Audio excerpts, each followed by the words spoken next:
Assalamualaikum warahmatullahi wabarakatuh. Jumpa lagi dengan saya, Mariatul Kiptia, untuk mata pelajaran fisika jurusan multimedia. Untuk materi hari ini yang akan Ibu sampaikan yaitu tentang usaha, energi, dan daya. Yang pertama, usaha. Apa itu usaha? Usaha adalah hasil kali besar perpindahan dengan komponen gaya yang sejajar dengan perpindahan. Nah, untuk usaha rumusnya adalah W sama dengan F dikali S. Jadi usaha ini terjadi apabila ada benda pada posisi awal berubah ke posisi akhir terjadi karena adanya gaya dan terjadinya perubahan jarak. Jika gaya konstan tidak searah dengan perpindahan, usaha yang dilakukan oleh gaya pada benda didefinisikan sebagai perkalian antara perpindahan dengan komponen gaya yang searah dengan perpindahan. Di sini ada gambar ya, di mana komponen gaya yang searah dengan perpindahan adalah F cos alpha, sehingga usaha dapat dirumuskan W sama dengan F dikali cos alpha dikali S. Jadi ada sudut yang dibentuk. Di sini ada gambarnya, tinggal kalian lihat ya, di mana W itu adalah usaha, satuannya Joule, F adalah gaya yang sejajar dengan perpindahannya. Jadi gaya itu satuannya Newton, dan yang ketiga adalah S yaitu perpindahan. Untuk F cos alpha ini itu adalah sudut yang dibentuk.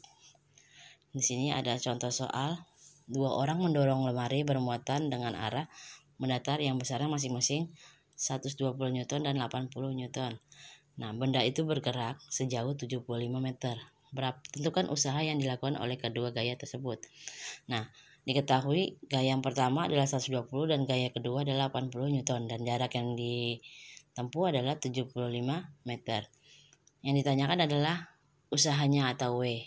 Nah, untuk penjelasannya, W sama dengan sigma F dikali S, dimana kenapa di sini sigma, karena ada jarak ada gaya 1 dan gaya 2, maka ditulis dengan sigma. F1 ditambah F2 dikali S, dimana F1 120 ditambah F2 80 dikali S 75. Kita bisa lihat hasilnya, yaitu ini ada 15.000 Joule. Yang kedua, energi. Energi adalah suatu besaran fisik yang dapat menghasilkan usaha. Energi tidak dapat diciptakan atau dimusnahkan, melainkan energi dapat ditransformasikan dari satu bentuk energi ke bentuk energi lain. Bentuk-bentuk energi ada dua, yaitu energi potensial dan juga energi kinetik. Energi potensial adalah energi yang berkaitan dengan kedudukan suatu benda terhadap suatu titik acuan, yaitu titik yang akan menjadi dasar penentuan ketinggian benda. Energi potensial ada dua, ada energi potensial gravitasi dan energi potensial pegas. Untuk energi potensial gravitasi, misalnya sebuah benda bermasa M digantung pada benda yang digantung tersebut, energi potensial gravitasi yang dinyatakan dalam persamaan sebagai berikut. Jadi energi potensial gravitasi rumusnya adalah EV sama dengan M dikali G dikali H, di mana M itu adalah massa bendanya, G itu adalah percepatan gravitasinya, dan H itu adalah ketinggian terhadap titik acuan. Di sini ada contoh soal, genteng memiliki massa 100 gram, jatuh dari atap rumah dengan ketinggian 6 meter dari permukaan tanah. Tentukan besar energi potensial genteng ketiga berada pada ketinggian 3 meter dari tanah. Di sini percepatan gravitasinya umumnya adalah, yang biasa digunakan adalah 10 meter per sekon kuadrat, tapi di sini dimintanya 9,8 meter per sekon kuadrat. Di sini bisa dilihat penyelesaiannya dan dihasilkan 2,94 Joule.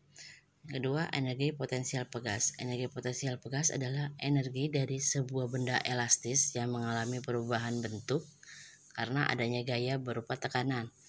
Akibatnya akan ditimbulkan gaya yang akan mengembalikan bentuk benda tersebut ke bentuk semula. Nah, energi potensial itu rumusnya F sama dengan, untuk pegas ya, energi potensial pegas rumusnya F sama dengan setengah dikali F dikali delta X kuadrat, di mana K itu adalah konstanta.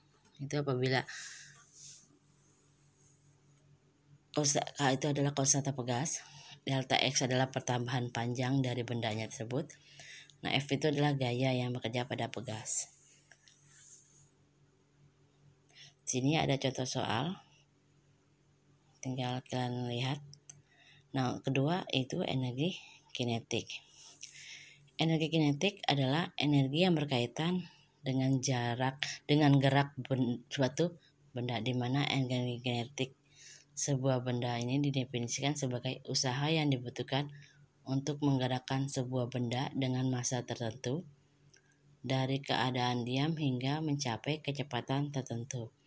Nah, energi kinetik rumusnya adalah EK sama dengan setengah dikali M dikali V kuadrat, di mana M adalah massa bendanya dan V adalah kecepatan gerak suatu bendanya. Di sini ada contoh soal. Mobil bermassa 2 ton bergerak dengan kecepatan 36 km per jam. Hitunglah besar energi kinetik yang dialami mobil. Diketahui massanya adalah 2 ton. Kita rubah ya, karena satuan massa itu adalah kilogram, nanti kita rubah ke kilogram. Jadi 2 ton itu kalau dirubah ke kilogram jadi 2000. Nah, V untuk kecepatan satuannya meter per sekon. Di sini yang diketahui adalah 36 km per jam. Nanti kita rubah ke meter per sekon menjadi 10. Yang ditanyakan adalah energi kinetik dari mobil tersebut. Penyelesaiannya berarti EK sama dengan setengah kali M dikali V kuadrat. Setengah dikali 2000 dikali 10 pangkat 2. Ya, dihasilkan yaitu 100.000 Joule. Kita rubah ke kilojoule menjadi 100. Yang tiga, usaha sebagai perubahan energi. Usaha dapat terjadi jika terdapat sejumlah energi. Contoh, ketika Anda mendorong sebuah benda di atas lantai yang licin. Hanya gaya dorong Anda yang melakukan usaha sehingga posisi benda berpindah. Pada saat kelajuan bertambah, energi kinetik juga bertambah. Nah, menurut teorema usaha energi, jika dalam sistem hanya berlaku energi kinetik saja, maka usaha itu dirumuskan menjadi W sama dengan F dikali S atau W sama dengan M dikali A dikali S. Jika dalam sistem berlaku energi potensial gravitasi saja, maka usaha dirumuskan W sama dengan delta EP atau energi potensial, di mana W sama dengan M dikali G dikali H2 dikurang M kali G dikali H1. Jadi menurut teorema usaha energi, usaha yang dilakukan oleh resultan gaya yang bekerja pada suatu benda sama dengan perubahan energi kinetik atau energi potensial yang dialami benda, sehingga dapat dirumuskan W sama dengan delta EK sama dengan delta EP. Usaha pada bidang datar. Sebuah benda bermassa M bergerak pada bidang datar dengan kelajuan awal V0 dan bergerak dengan gaya F serta gaya benda tersebut berpindah sejauh S. Nah, usaha yang dilakukan benda adalah W sama dengan delta EK.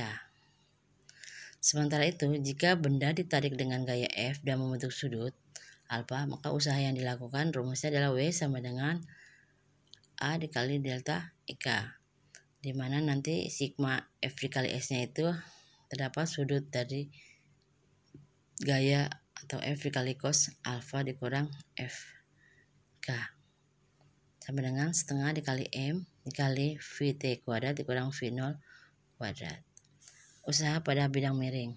Sebuah benda bergerak ke bawah pada bidang miring dengan kecepatan awal atau V0. Nah, usaha yang dilakukan benda yaitu W sama dengan delta EK. Benda bergerak ke atas bidang miring dengan gaya F dan kecepatan awal atau V0.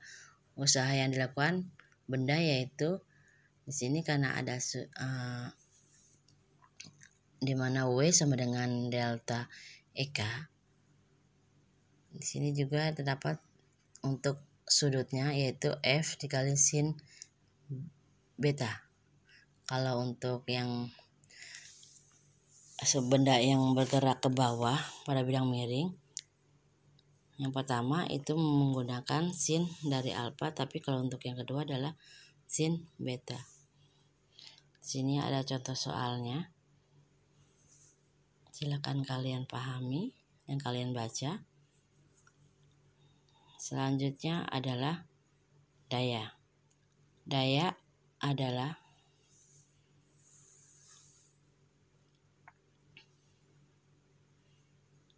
di sini misalkan Anda dapat menggeser meja sejauh 5 meter dalam waktu 1 menit. Nah, sedangkan teman Anda dapat menggeser meja yang sama sejauh 5 meter. Nah, dalam waktu hanya 30 detik Anda dan teman Anda melakukan usaha yang sama, tapi dalam waktu berbeda. Nah, biasanya besaran yang menyatakan usaha itu dilakukan. Jadi usaha daya itu adalah besaran yang menyatakan usaha yang dilakukan per satuan waktu. Nah, daya simbolnya adalah P. Rumus daya adalah P sama dengan W dibagi T, atau P sama dengan F dikali V, di mana V itu adalah daya satuannya watt, W adalah usaha satuannya joule, T sama dengan waktu satuannya sekon, F sama dengan gaya satuannya newton, dan V sama dengan kecepatan satuannya meter per second. Pada daya diketahui konsep efisiensi. Nah, konsep efisiensi yaitu suatu perbandingan antara usaha atau daya yang dihasilkan dengan usaha atau daya masukan. Efisiensi dirumuskan sebagai berikut. Efisiensi itu rumusnya ini ya, dimana W out dibagi W in dikali 100% atau V out dibagi V in dikali 100%, dimana kalau W out ini adalah usaha yang dihasilkan, sedangkan W in itu adalah usaha yang dimasukkan atau yang diperlukan. Kalau V itu adalah daya yang dihasilkan, sedangkan V out adalah daya yang dihasilkan, sedangkan V in adalah daya yang dimasukkan atau dibutuhkan. Nah, pada air terjun untuk PLTA itu biasanya efisiensi dinyatakan dalam hubungan atau persamaan sebagai berikut. V sama dengan N dikali Rho dikali Q dikali G dikali H. Itu untuk mencari dayanya. Nah, di sini ada contoh soal. Silakan kalian baca dan kalian pahami ya.